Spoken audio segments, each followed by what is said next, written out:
Good afternoon. Welcome, everyone. I'm Dr. Lauren Cyric Enriquez. I'm the Deputy Chief of Staff for Secretary of State Tahisha Wei, and I'm your moderator today.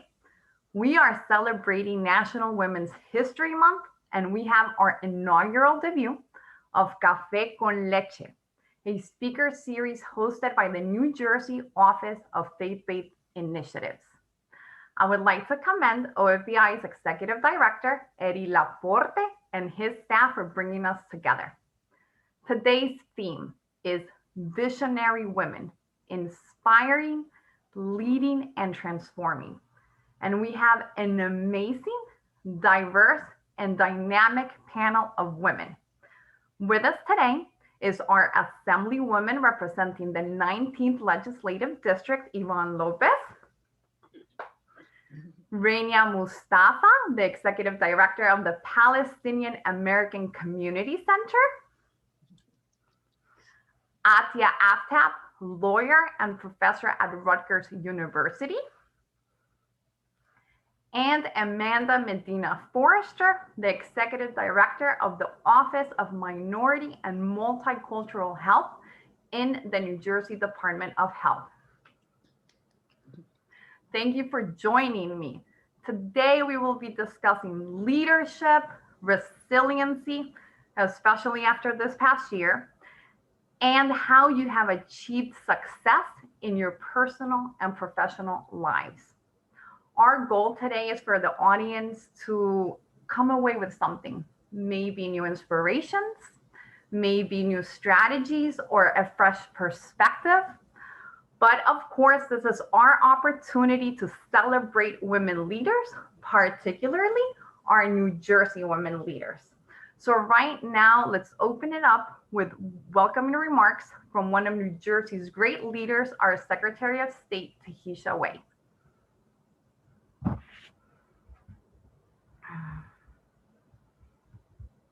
Can't hear her.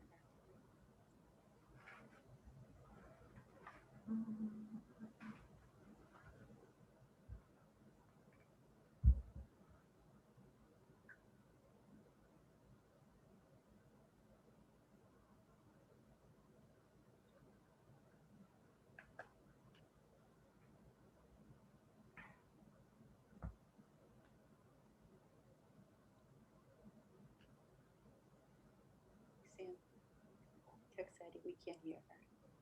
Text what? Eddie, we can't hear her.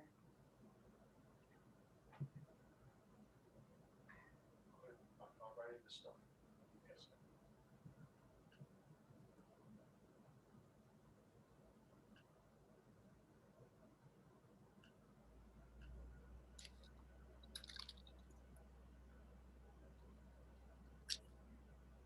We're having a little bit of technical difficulty. Give me a second here.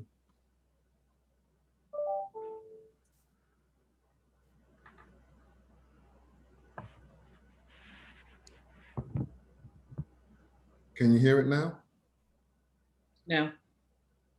I'm not sure why we can't hear it. I can hear it when it's playing here. Hold on. Do you have headphones on, Eddie? Could be that. No, I don't have headphones. No. The Department of Can you hear State, now? which of course includes the Office of Faith-Based Initiatives. As you know, OFBI works across New Jersey to assist community organizations, both spiritual and secular, serving those who are most in need. And because it's Women's History Month, I want to make sure we understand that this includes an investment in women and girls. Thus, I'm so pleased that the OFBI team asked me to welcome everyone to the inaugural program of their Café con Leche series and speak a bit about how we can work to empower ourselves and others. For me, it starts by believing in oneself, which can be easier said than done. It took me a while to build my own foundation of confidence, for as a child, I shrank away from any spotlight. Still, my mother taught me that even if you are not accepted of being present, The idea to value yourself, be intentional and focused upon whatever the task is at hand.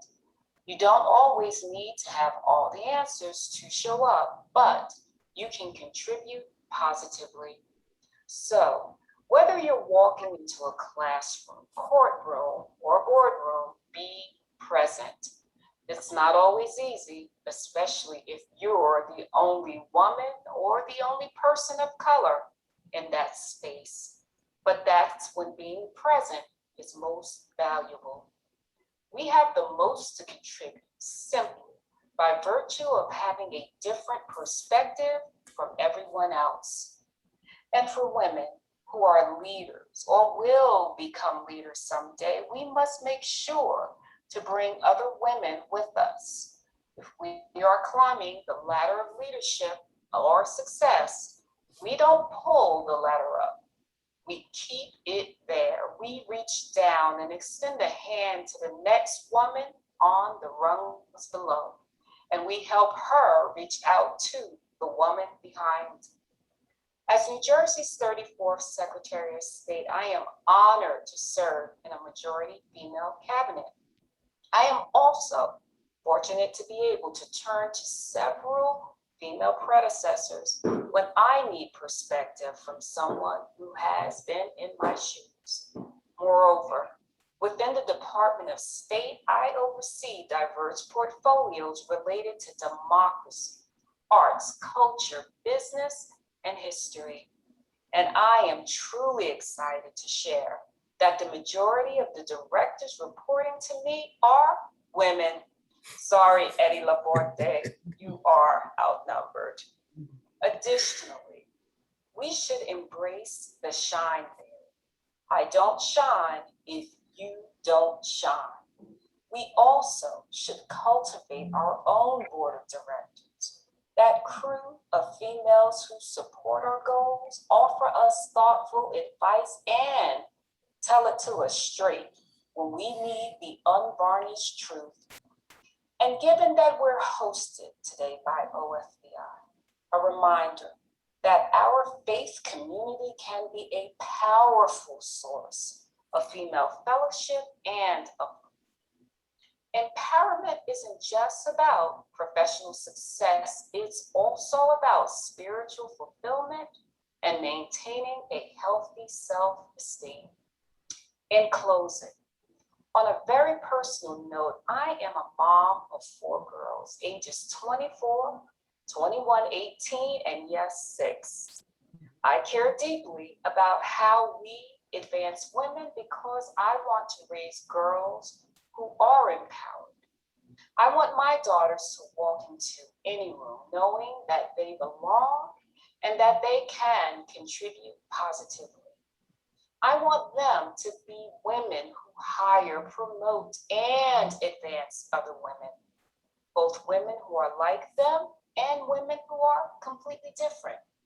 I want them to value the wisdom of their experienced female colleagues, cheer on the successes of their peers, and look out for that new girl in the office. So during the Women's History Month and every other month of the year, let's keep uplifting one another. Thank you and enjoy Café con Leche. Thank you, Secretary Wei, for those inspirational welcoming remarks.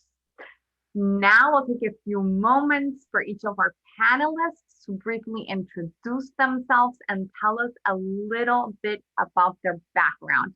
Assemblywoman, could you please begin? And just make sure that you are unmuted. First and foremost, I want to thank Secretary Wei and OFBI Executive Director Eddie Laporte for organizing today's panel event in recognition of Women's History Month.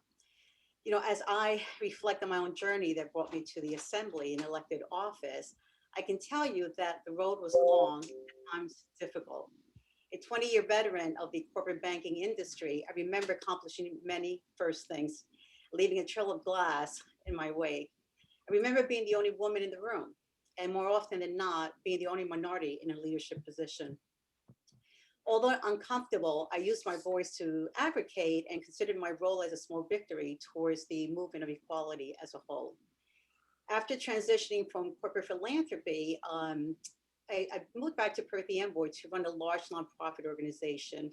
My drive for public service, I have over 30 years of public service, and activism never wavered and only grew stronger. Coming back to my hometown, to the Puerto Rican Association for Human Development, presented a tremendous opportunity to build back a struggling organization to help more people than ever.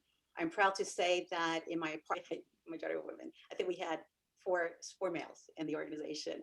So, we were able to offer new innovative programs and garner a great deal of financial support than we had ever seen like in the prior 10 years. While the success was a reward in itself, being asked to represent my community in the legislature was and continues to be the honor of my lifetime. Entering the foray of politics, I continue to stay committed to my personal platform of community engagement and involvement. And on the day I was sworn into office, I committed myself to defending and supporting all constituents in my district and the state of New Jersey as a whole. As a assemblywoman, I've been able to make a difference in the lives of New Jerseyans by amplifying their voices and their concerns. If there's a call to action in my journey, it would be to get involved, work hard, and keep moving forward. Even at my busiest, I always sought opportunities to get involved in my community and on the boards of local nonprofit organizations where I could use my energy to make a difference. And it goes without saying that hard work yields results. And I truly believe that good things come from remaining focused and never yielding when pursuing a goal. Most importantly, my advice to keep moving forward has always resonated with me. Even prior to my role in the public, I can tell countless stories of people not wanting me in the room, criticizing my involvement, or even now making false claims against me. Although I cannot say it doesn't frustrate me, I continue to move forward confident in my work and in my beliefs. And to end, I know that Eddie had asked me to talk about the committees that I serve on. So in my current position as a legislature, I serve on 3 committees: Vice Chair of Transportation and Independent Authorities, member of Financial Institutions and Insurance, member of Oversight, Reform and Federal Relations, and until recently, I served on the Environment Committee. Thank you very much for the opportunity, Lauren and Eddie. Thank you. Thank you so much, Assemblywoman. Thank you. Amanda, can you briefly do an introduction? Sure. Thank you for allowing me to be here in this very safe space. I'm surrounded by such strong women. I'm very, very honored to be here and just to share my story. I'm a Mexican descent. My mom's from Chihuahua and my dad's also from northern Mexico. And I learned a lot from them. Being from El Paso, Texas, moved to New Jersey about 10 years ago. I definitely am surrounded by many, many strong women. People of color as well, many lessons learned. I started in psychology, doing research, and I started to learn very quickly what public health was. I started to see the many, many disparities among our Mexican nationals, and what was happening with discrimination and prejudice in the Texas border. And that really drove me to be a promotora. And that's how I started my public health career as a promotora, going to graduate school, doing 2 jobs like we all do, multiple things happening in our lives with our jobs, school, but making it through. And of course, having my parents pave the way. The public health sector has been phenomenally interesting, growing fast, seeing more and more dedicated people as the years go by who are mission driven for disparities and equity. So that brought me to work with some more research, public health research at the Cancer Institute in New Jersey, looking at disparity research in breast cancer, skin cancer, especially among those who don't have insurance, who don't have access. And then that brought me to the state, the Department of Public Health. As the executive director for the Office of Minority and Multicultural Health, my mission is health equity. Looking at policies, data, workforce development, grant funding, And of course, the biggest, which is dear to my heart, is community engagement. You know, I think all those pillars make health equity, and across all sectors, you know, learning a lot from our sister agencies and our community-based organizations have really driven my mission and my staff's mission. And of course, right now is COVID. The Department of Health is very embedded with the COVID work, and we continue seeing the inequities. We continue seeing the COVID burden in our people of color. And my job and my mission until this COVID pandemic ends is to serve the people of New Jersey, especially those who are most affected by COVID. So thank you again for allowing me to be here, and thanks Eddie and Lauren for hosting this. Thank you so much, Amanda. And just to let you know that I grew up in Guatemala. So neighbors. Rania, can you give us a brief intro? Sure. First off, I'd like to thank you all for having me. Thank you to the Office of Faith-Based Initiatives for putting this wonderful event together and for inviting me. I also want to congratulate you all for the launch of Café con Leche. I'm sure it's going to be an amazing series. So a little bit about myself. I am a Palestinian American Muslim woman that's had, you know, a lot of different identities, always in the navigation of different identities, a constant theme in my life. I'm also a mother of one and another one very soon on the way. So there's always been this concept of different identities and different things that have been going on in my life, trying to figure out how to balance to different nonprofits and different community organizations and outreach in different capacities. So whether that be volunteering, leading a committee, starting a new project, and I find myself in the last 7 years in my current position as the executive director of the Palestinian American Community Center located in Clifton, New Jersey, where our mission is to strengthen and sustain ties to Palestinian heritage while empowering the success and well-being of the entire community. And I think it really, the work I'm doing now really does summarize, I guess, the kind of the whole journey that I've been on, is that, you know, especially in the world we live in today, where there's sometimes lack of understanding, sometimes hate, and all these different things that come in, navigating my identity and helping other people navigate their own identity and figuring out how to best figure out that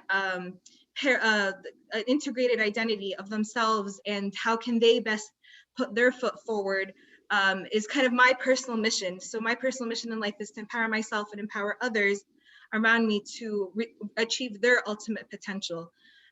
So in PAC, we do a lot of wonderful work, and some of them is having, you know, empowering our community in different ways and making sure that their voices are heard, making sure that they find their voices and then have those voices heard, civically engaging with the larger community. And then currently, like Amanda said, we've been really focusing a lot on COVID and trying to provide COVID relief to our community members and having them really live their most successful lives. So yeah, that's a little bit about me, and I'm really excited to be part of this panel. Thank you so much for sharing, Rania. And Atia, please, if you can share a little. So I'll just share in all the thanks to our Secretary of State, to the Office of Faith-Based Initiatives, Lauren, Eddie, all those who are behind the scenes. Thank you for this team and hosting this program here today. I'm really excited to be here. I guess I'll start off with kind of that professional background, and I describe myself professionally in three ways. One is as an attorney, as an educator, and as an activist.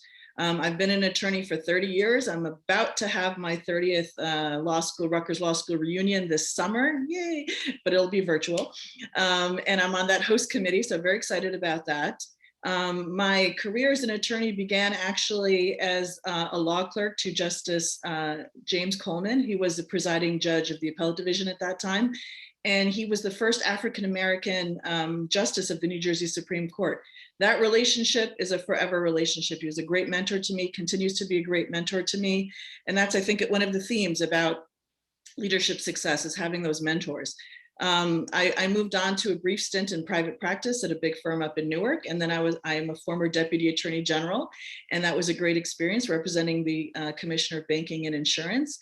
And then when I was pregnant with my second child, my first two are 18 months apart, I decided that a little different career path. I opened up my own practice, part-time initially, representing nonprofit corporations, mainly Muslim institutions.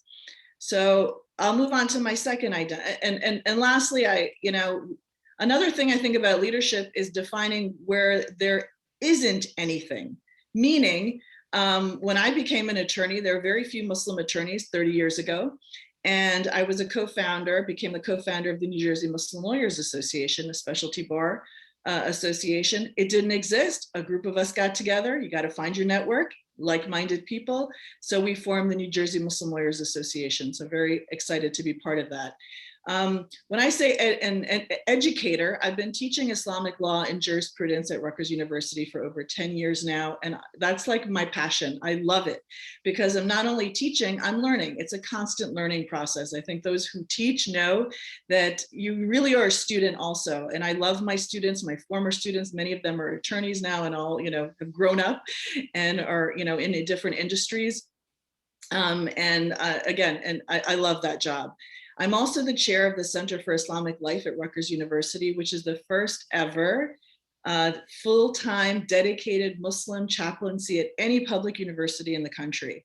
My responsibilities there include working with our full-time chaplain, and we're there to mentor our students. We're there to provide programming. We're there for counseling. We're there for all of the craziness that we've been dealing with the past year with COVID, mental health issues, et cetera, food insecurity. So I love being with students. I love when we had our space on College Avenue where people were in and out and we were able to kind of, have that face-to-face connection, but we've had to pivot. Also, one of my other passions about when I say I'm an educator is I worked for 10 years as a commissioner of the Women's Commission in South Brunswick, the town that I live in. And it was a way of mentoring young women high school students by providing a conference every year with a keynote speaker, with career workshops, again, to say, hey, there's a path forward here, there are options. And finally, when I say activist, it all weaves into that.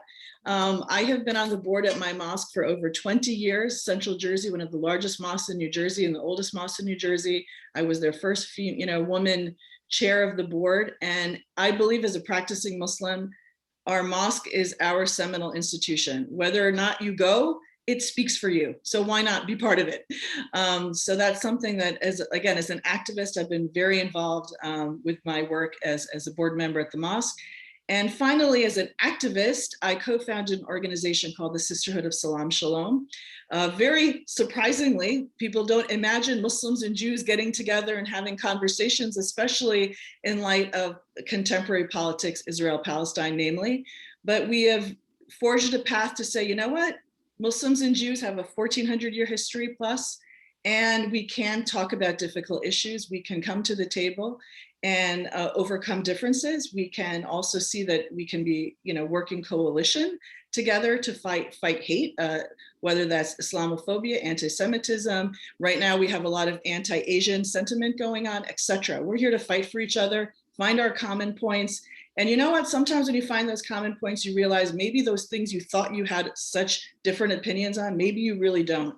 So that's my professional background. I'm a mom, I'm a daughter. I'm a mother of 3, I'm a wife, and like I said, I'm a Jersey girl, so I'm really happy to be here today. Thank you. Thank you so much. I can definitely relate. I consider myself a lifetime student. Yes. But thank you all for those introductions. We'll kick off the conversation. Please, if you need to interrupt me, interrupt me. If you want to add to the discussion, just add to the discussion. But let's start. I want to start with the Assemblywoman. Assemblywoman, you have been part of the Assembly since 2017. As you indicated, you sit on several committees, as well as being a member of the New Jersey Legislative Latino Caucus. And as a Latino myself, I'm interested in knowing, what advice would you give to women stepping into legislative roles or elected office?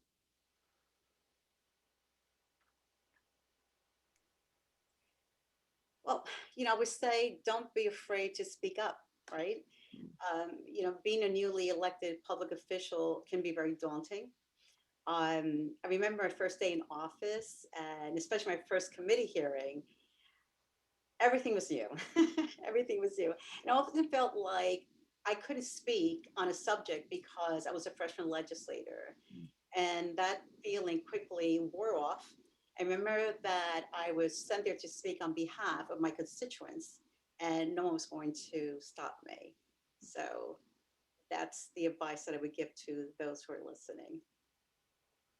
Thank you. Yes, that's definitely important to not let fear stop us. Right. And also, you know, so I would say, don't forget you've earned your seat at the table also, right? While the New Jersey legislature is certainly very diverse, I believe we can always have more female legislators, because more often than not, politics can be a boys' club. And although sitting at the table can be intimidating, remember that as an elected official, you've earned your seat at the table. And no matter how big or small the election, a large number of voters endorsed your vision, they endorsed your ideas, and they endorsed your platform. Therefore, the seat is yours to use and wield. Everyone at the political table has earned that seat the same way. And as such, no voice is more important than the other. And then I would leave you with something that's always resonated with me. Like, don't pigeonhole yourself. Legislative priorities aren't gender specific. Oftentimes, I feel that female elected officials are typecast as caring solely about women issues. And this cannot be furthest from the truth. Do not feel pressure to advocate for issues you feel fit a certain mold. Advocate for what you and your community care about, whether it's budgetary management, I don't know, defense, preparedness, childcare. Follow your platform and set your legislative agenda the way you see fit. Thank you. Thank you so much, Assemblywoman. That's definitely great advice. And now, Amanda, thank you so much for being on this panel. We know that you're one of the main leaders right now for the COVID-19 vaccine plan. We know you are busy, and 2020 was truly an unconventional year, and it still continues to be right now in 2021. What have you learned in leading your office and groups through this crisis? Are there any lessons learned that you can share with us? Yeah, that's a great question, Lauren. So the crisis has brought all of us together to move really fast for our people of color, for the most disparate populations. We saw it from the way beginning as our first case unfolded March 4th. We started to see just a major trickle down of disparities. With this, for instance, Latino males are 4 times more likely to die of COVID related deaths. Black males are also 3.5 times more likely. Latina women. So again, minorities have been incredibly subjected to COVID and the pandemic and everything surrounded by COVID.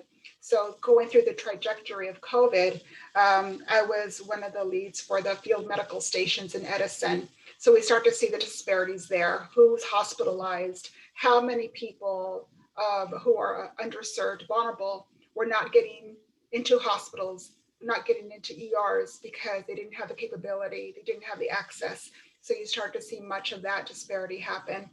With the field offices opening up, I got to see a lot of partnerships with our state agencies, with our Department of Defense, our FEMA partners, our IMT partners, of course, all of us kind of coming together very, very fast.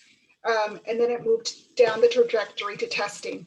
We started to do a lot of testing on vulnerable populations. I was overseeing the migrant seasonal farm worker testing throughout the state. And the number of times that farmers or growers didn't want to get tested because of fear of losing pay. Workers, I mean, these are real issues happening in our culture right now. Workers are afraid if they get sick or if they're diagnosed with COVID, they won't have a payday. So it's a very, very simple, basic social determinants of health that here we are constantly working on and dealing with, and seeing it from the ground was really painful. So then we move in from testing. All of us, as again, the common theme is the partnerships. State agencies, local public health departments, community-based organizations, faith-based organizations all came together very, very quickly to start testing vulnerable populations with us. We had over 40 vulnerable populations on our list. We had to go in very quickly and start testing. and treatment and providing all types of care. Then we moved from testing to now the vaccine. So the vaccine, the goal of the vaccine is equitable access to everybody, regardless of your gender, regardless of your residency, if you're undocumented. So this is something that we have been driving from day one with our leadership, with our governor's office, to ensure that we have equitable access, equitable distribution in everything. Throughout this whole COVID trajectory has been, nobody could do it alone. This was definitely much the village. It was definitely much all of us from the ground all the way to the top of the front office, taking the lead and just moving it forward.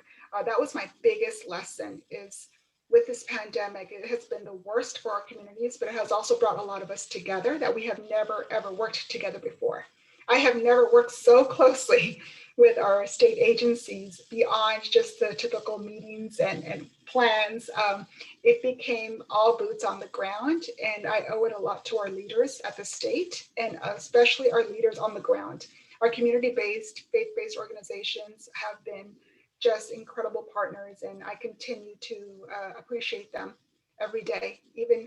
And you know, as women here, we're making history, all of us. All of you have done so much for COVID relief, so much for your people, that you guys are making history, and your children, my children, our children will learn one day and will read about you.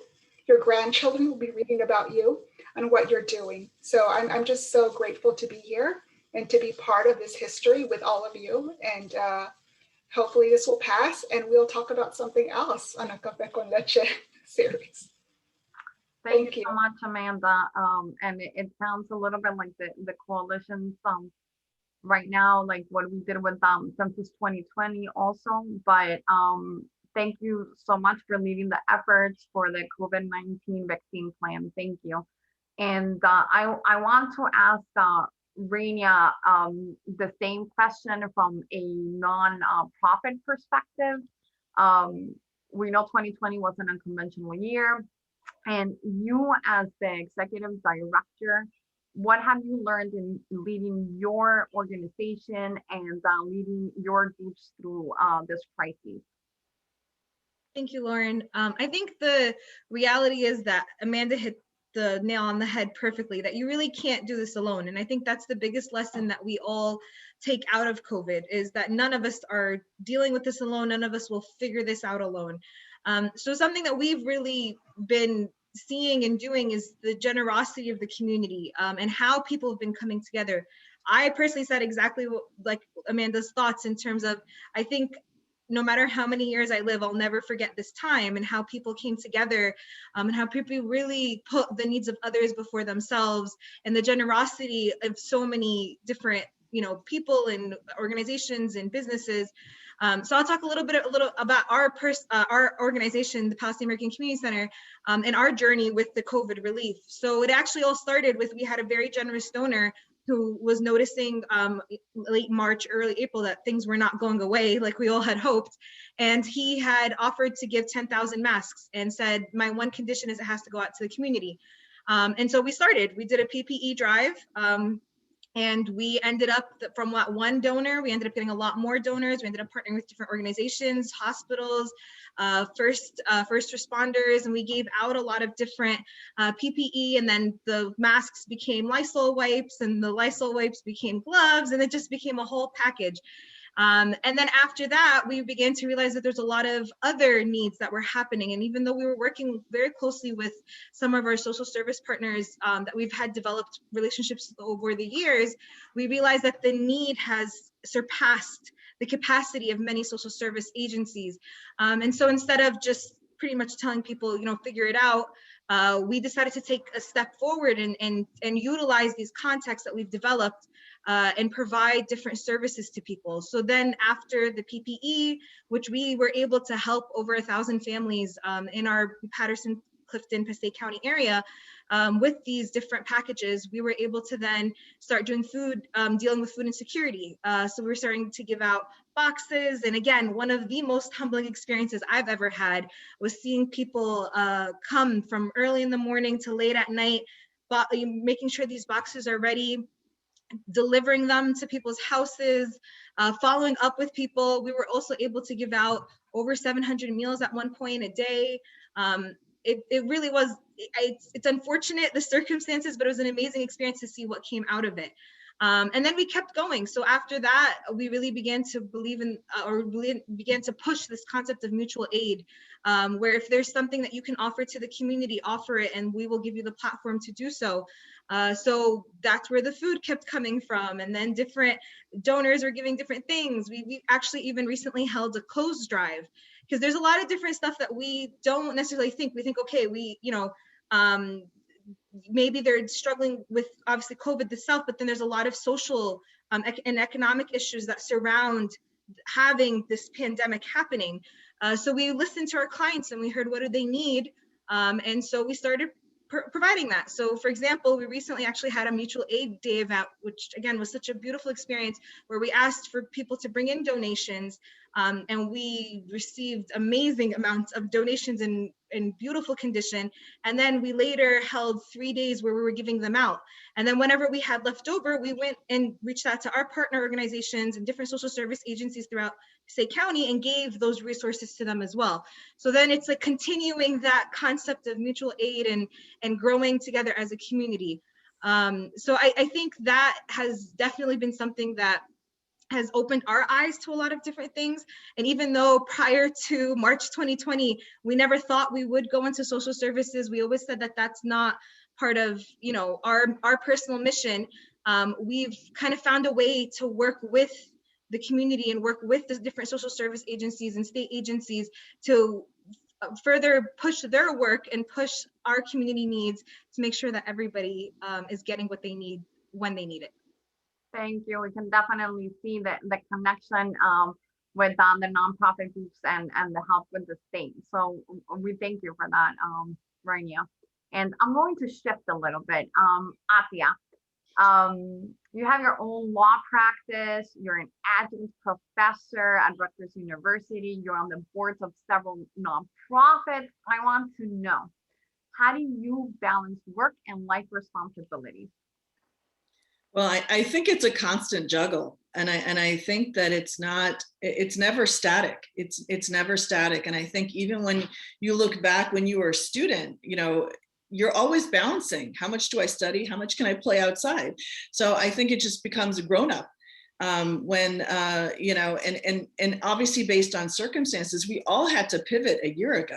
Right. And on a personal level, I mean, I'm listening to Amanda, my husband's an ICU doctor, and he was faced with it. You know, many of my friends are working from home, their spouses are working from home, and my husband was working 7 days a week, you know, for weeks, because he had to do what he had to do.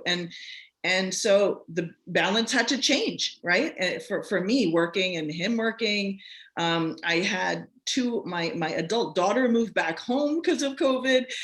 My other two were in college. Like, it was just like, okay, we got to move, you know, teaching online, conducting programs at the center online at the Center for Islamic Life.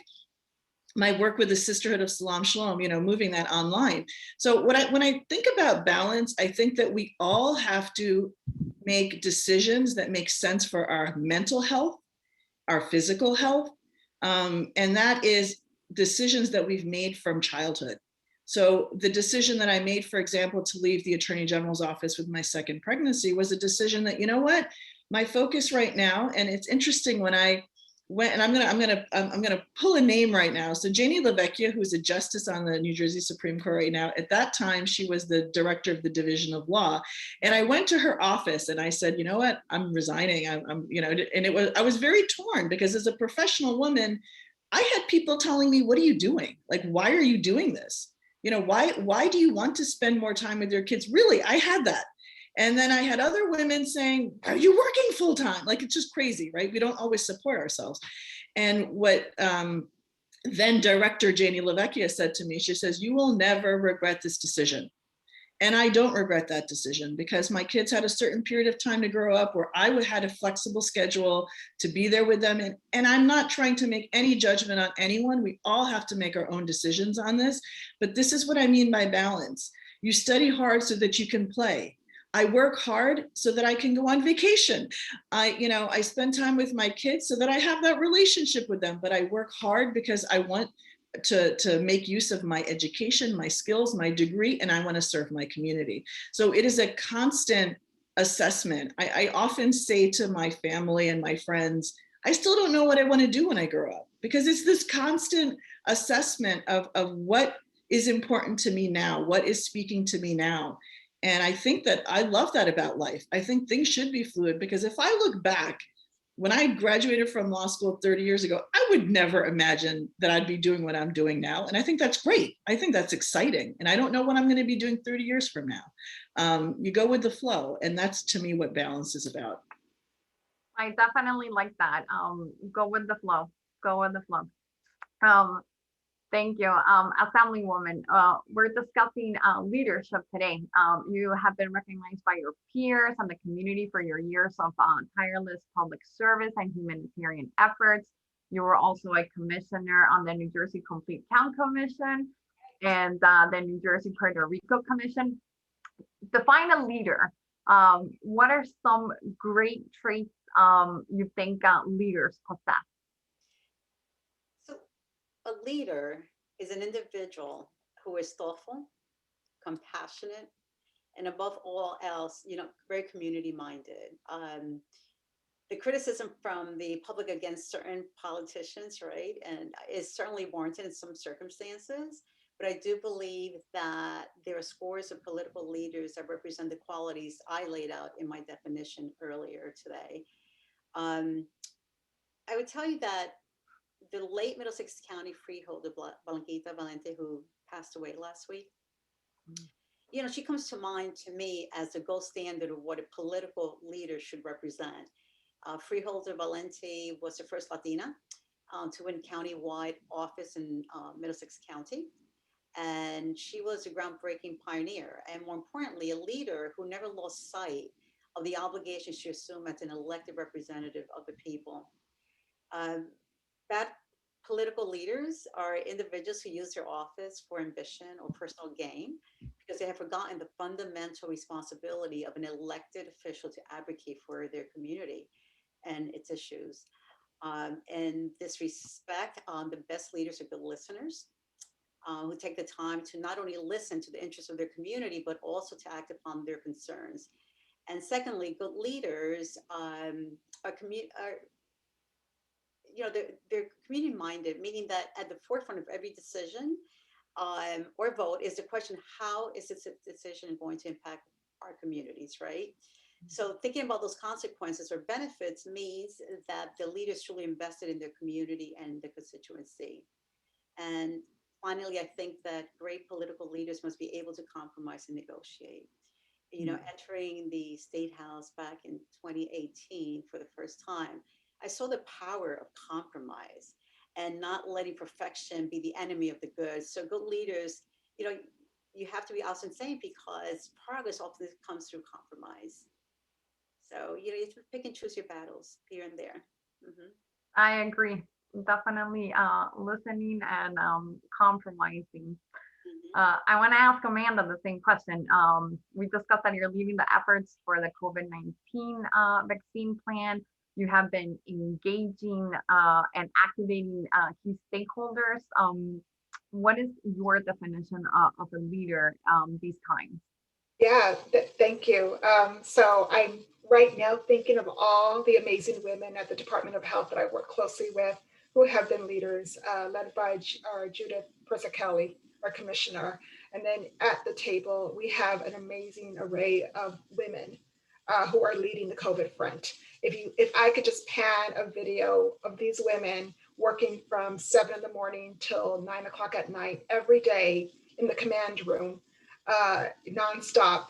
These are women who have children, who have husbands, who have lives, and they have just devoted their full attention to this COVID workforce pandemic. We have women of color. We have our chief of staff, Latina, our legislative director, Latina, our deputy chief of staff, Latina, and then we have a few Muslim members in our workforce too. So the diversity of our women that are leading at Department of Health is just phenomenal, and the quality they have is that they inspire us to be better.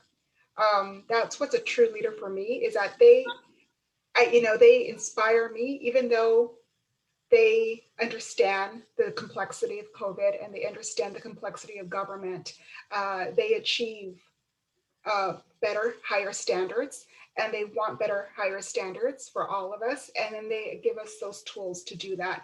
And of course, led by our commissioner and the many, many women at Department of Health. So one day when I grow up, I aspire to be like them too. Thanks. Yes, definitely. Thank you to all our women leaders and the New Jersey Department of Health for all your work this past year. Thank you. And Atia, still keeping with the theme of leadership, but switching it up a little bit. We know that life can be hectic sometimes, and people might not be striving to be at that moment the leader of an organization, but they want to still be the best that they can be in their profession. Do you have any advice regarding that? I would actually say those who actually aspire to leadership, sometimes I wonder, should they really be aspiring to leadership? I think that what we should be aspiring, and I know Yvonne and maybe Amanda and Ronnie, I think you all touched on this, is be the best that you can be. And I know that's a very, like, it sounds glib, but you know what? Some of the advice that I have been given is, like, for example, when I'm studying Islamic law and jurisprudence, I remember the advice of many of my teachers is just keep reading, be the best, keep studying, keep learning. And so I think number one, I think you eventually become a leader because of you build up to being a leader. But when you're kind of maybe more new in the game, I think you need to listen. You need to observe. I think some of the best experiences I had as whether it was a new attorney or being on a board, was to, listen to those who had more experience. Listen to people who I was like, wow, that person has a great vision. How do you develop a vision? So it's that mentorship. Find that mentor. I have great mentors, and I'm very blessed to have great mentors in my life. Listen. Build coalitions. I think, Yvonne, you just touched on this too about compromise. You have to build coalitions. You're never going to find someone who is exactly like you and who thinks like you. And I tell you, we talked a little bit, I think everyone mentioned their identity. I am half English, half Indian. I was born in Pakistan. I'm an immigrant. I'm all over the place. And I think being all over the place from the beginning, there's nobody like me. There are some. So I kind of had to learn to work with who I am and to understand my identity. And on top of it, of course, being Muslim. My mother's a convert. My father grew up in India, is a minority. My mother grew up Catholic. She was a minority in England. So this idea of being a minority in America is kind of in my DNA. It's not. So I think that we have to listen. We have to build coalitions. And we can't get caught up in this idea of I have to find someone who looks like me, who thinks like me. We have to get beyond that, because there's many people I think who look like me to some degree, who think like me, but you know what? Maybe they don't have the same values as me. I've learned this in my life. And I've learned that people who call themselves different identities actually sometimes have very similar values to me. And I think we have to give people a chance, just in the same way that I don't want people to look at Muslims as all you Muslims are like this. I'm not going to look at any one other group and say all you X are like this. So build those coalitions, develop friendships and networks. Sometimes the word network, people don't like that, but I call it a friendship. Build friendships, listen, and find mentors. And eventually you will become a leader, whether you like it or not. I don't necessarily like being in the positions that I'm in, but sometimes you just go there because you have to. Yeah. So building relationships, right?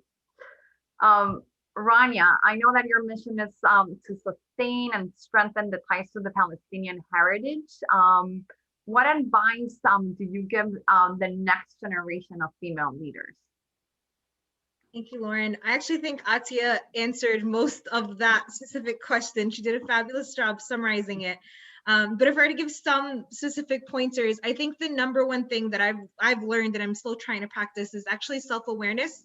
I think we're living in a world where we're increasingly less self-aware and less in touch with who we are and what makes us tick and why does it make us tick. So I think that's the first thing is this concept of self-awareness and really internalizing it and being on a constant journey of understanding yourself and how to better yourself throughout. I think the next one would be, especially as women, empowering one another. I think Secretary of State Tisha Wade touched on it beautifully, where you're always bringing somebody up, and no matter what, because the reality is that there's a lot that's going to be going against us. But if we're working constantly to empower one another and to pull someone up with you, I think that will go a very long way. And on that note, there's a lot of also in this world, I think a lot of emphasis on competition and beating others, but I think the one person you should constantly be beating is yourself. So constantly striving to get to that next level and constantly trying to understand how can I, and back to point number one, become a better person? How can I achieve my goals? What are my goals? What am I trying to do? And then in order to do everything that I've said, I think find any opportunity to learn. Anything from people. Listening is a huge one, webinars, even in my current position, that's actually how I feel like I got to where I am now is through constant learning, trying to find anyone and everyone that I can talk to pick their brains and understand how I could, fulfill this position better or fulfill my own personal goals better. So I think that one, finding any and every opportunity to learn and take it. And then also surround yourself with trusted voices. So we live in a world where a lot of times those voices can get to you, and especially your internal voice, that inside voice that's always there. So when you're able to surround yourself with those strong voices that you trust and know that can give you the proper direction when needed, I think that's a very important thing that will go a very, very long way. And on Atia's point, I think where there's a will, there's a way, no matter what. So just stay focused on that goal and plan for it, work for it, and it's going to happen. I think exactly what Atia said, if you try to be a leader, you'll never be a leader. But if you just encompass everything that a leader is, one day you will wake up and you're a leader. So thank you very much. And I agree. It's not really competing with others. It's competing with yourself. And Assembly Woman, same question. We know that you've been an elected official, an executive director, a CEO, a community affairs manager. You've been providing direction and leadership. What advice do you give to the next generation of female leaders? I would say, don't feel like you have to wait your turn to run for office. Okay, and I'm going to speak on elections and politics. There's never a right time to run for office, and far too often women feel as though they have to wait their turn to run for office, whether it is waiting for a child, right, to get older, or for things to get more settled at home. Female candidates often get pressured into stalling to run for office. And I can say with confidence that this practice, myself, I've been a public servant for 30 years. I have a daughter. That never stopped me. I always wanted to give back to my community. I wanted to be the voice of my community. And I would take my daughter to board meetings, and she would sit in the corner reading her book and color. Yeah. And so, so I can say confident that this practice is one that needs to be put to rest. The right time to run is when you feel you're ready to launch a bid for election.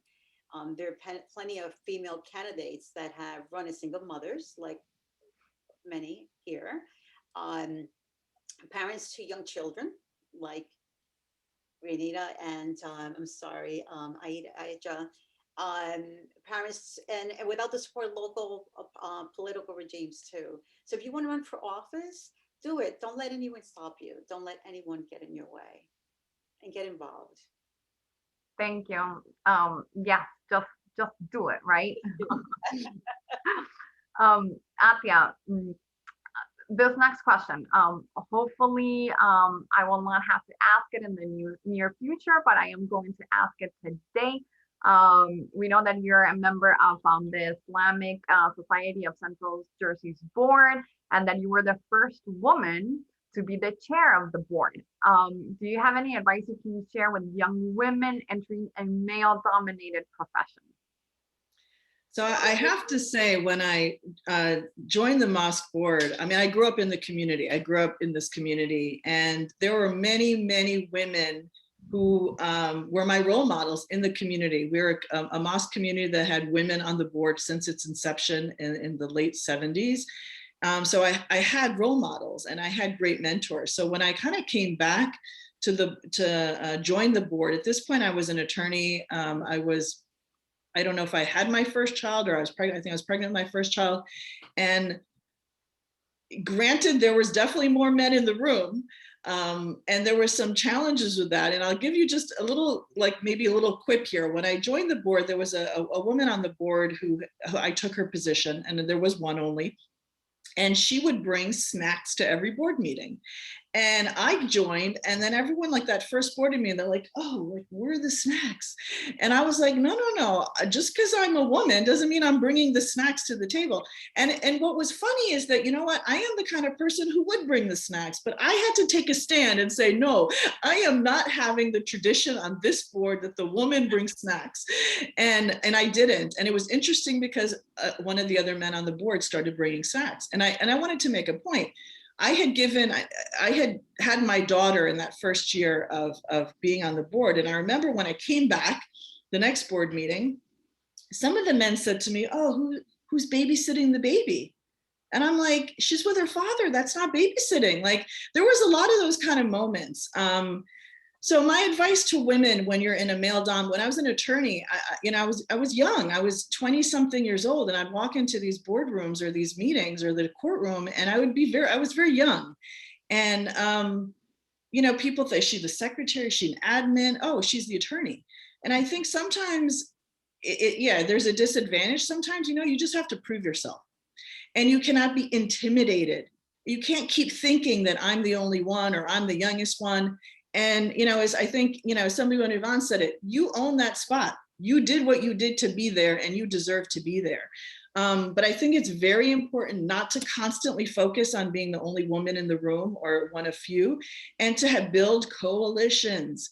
I'll give you one last story. We were having a board meeting, and at the time my mosque was before we entered into an expansion project, and the carpets, Muslims, we pray on the floor, we play on carpets. But during the weekdays, they would store some of these carpets in the women's prayer section. So those of you who are Muslim can kind of visualize this. So there was like a pile, like, the story of what was that story of the woman who slept on all the mattresses, like the princess and the pea story. So all these carpets were stored in the women's prayer area. And it was really difficult for women to pray. You're not going to pray on 6 levels of carpet. And, there were complaints. Finally, after the board meeting, I said to the men, this is after like a couple of board meetings, I'm like, we have to move these carpets. They cannot be stored here. So what I did after that board meeting is I got all those men and I said, you try to pray here. And guess what? That afternoon, the carpets were moved. So you have to have men and women working together. As Assemblywoman Yvonne said, it's not just because you're a woman does not mean you're only dealing with quote unquote women's issues. Men have to deal with women's and family issues. So keep that education, keep your skills and build coalitions, and don't be intimidated. You deserve to be there. Thank you so much. Wow, this has been such a great conversation. It has been inspirational, rewarding, enlightening. It's actually my time right now to thank you all. Thank you, Assemblywoman. Thank you, Rania. Thank you, Amanda. Thank you, Atia. I am truly inspired by all of you. And I want to thank you for your dedication to the residents of New Jersey. I also want to thank our audience for spending this time with us. And of course, our Office of Faith-Based Initiatives, Executive Director Eddie Laporte and his staff. And I want everyone to please join us for the next Café con Leche speaker series. And please remember to visit our social media sites on Instagram, Facebook, and Twitter. Thank you so much, everyone. And I'll see you next time. Thank you. Lauren, thanks. Lovely to be with you guys. Thank you. Thank you so much. Thank you.